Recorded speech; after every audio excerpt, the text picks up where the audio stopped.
América Latina, vamos a empezar este recorrido directamente con Ecuador, que este domingo es un momento histórico en el país. Se define quién estará en el mandato los próximos años. ¿Será Daniel Noboa siendo reelecto? ¿Será Luisa González trayendo de vuelta el correísmo? ¿Usted qué piensa? Recuerde que nosotros vamos a hacer una cobertura en vivo, completamente con los detalles y las voces autorizadas para que entendamos el contexto de lo que sucede en Ecuador. Este domingo, 13 de abril, momento importante en el país y nosotros en vivo. Hablando de las elecciones en Ecuador, les pido me acompañe directamente hasta la mitad del mundo. Allá está César García Vélez y una voz también autorizada al respecto de este tema. Elecciones. César, un gusto saludarte. Gracias, también es del gusto mío, Andy. Saludos a nuestra audiencia. ¿Qué implicancias tiene una elección que será de las más polarizadas en la historia del Ecuador? Está conmigo César Ulloa, analista político con quien vamos a dialogarlo. Gracias, estimado César, por este tiempo con Latinoamérica. ¿Qué es lo que está en juego? ¿Cuáles son tus expectativas de esta elección que por una primera vuelta tan reñida, sin duda alguna, nadie se aventuraría a decir quién podría ganar? Es un desenlace inesperado en donde nosotros queremos serenidad al momento que comiencen a ingresar los resultados. En definitiva, no se puede proclamar oficialmente ningún resultado hasta que no se impugne posiblemente el último recurso. Las encuestas en los últimos días lo que nos han dicho es que el margen de error no puede establecer todavía una tendencia de un triunfo definitivo. En ese sentido, lo que nosotros esperamos es que por salud de la democracia, por mantener un estado de convivencia pacífica en un momento de inseguridad enorme que vive el Ecuador, los ecuatorianos y las ecuatorianas aportemos con mucha serenidad, con mucha calma y que esperemos hasta el último momento en que el Consejo Nacional Electoral, con la contundencia del caso y el rigor, oficialice cómo va a terminar ese día.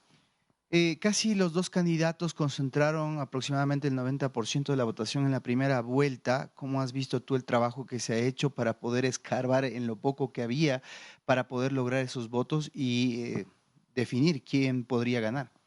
Es un contexto curioso porque ha habido varias organizaciones que claman por el voto nulo. Históricamente en el Ecuador el voto nulo incrementa en la segunda vuelta electoral, no reduce. El 10% que está en juego es bastante difícil de predecir porque no tenemos un tercero que se proclame como gran elector. Entonces, y tomando en consideración que un porcentaje importante de la población, cerca de la tercera parte, elige el día de las elecciones, yo diría que el escenario no se establece con mucha claridad y que los ecuatorianos tendremos que esperar hasta el último momento en donde se proclame oficialmente el ganador o ganadora. ¿Cuáles son los principales retos que tendrá tanto Noboa como Luisa González, cualquiera que gane, para afrontar en este momento? La primera recomposición del tejido social en una sociedad extremadamente polarizada con una desconfianza interpersonal. Apenas 1 de cada 10 ecuatorianos cree en el otro. Creo que es importante establecer un acuerdo nacional por la convivencia. El segundo es una crisis económica enorme y tomar posición en un mundo globalizado que gira con una velocidad a pasos agigantados, sobre todo por las posiciones de los Estados Unidos. Y en tercer lugar, la crisis de inseguridad y el combate al crimen organizado transnacional. Creo que esos tres elementos indudablemente pondrán en la mesa de discusión y en los grandes acuerdos nacionales la gobernabilidad a los 4 años que vienen. Finalmente, César, la madurez política deberá primar cuando probablemente veremos un escenario en donde los votos que diferencien o que definan esta elección serán muy pocos y ambos candidatos de alguna manera han preparado el camino para hablar de un fraude o de irregularidades. ¿Crees que habrá la solvencia de parte de cualquiera de los dos para reconocer la victoria del otro?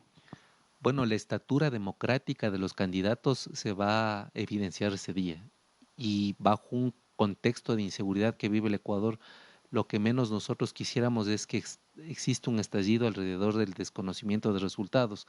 Por eso los dos candidatos deben estar a la altura de las circunstancias y reconocer la derrota en el caso de que se oficialice y que ningún recurso establezca que hubo fraude de ningún tipo. Gracias.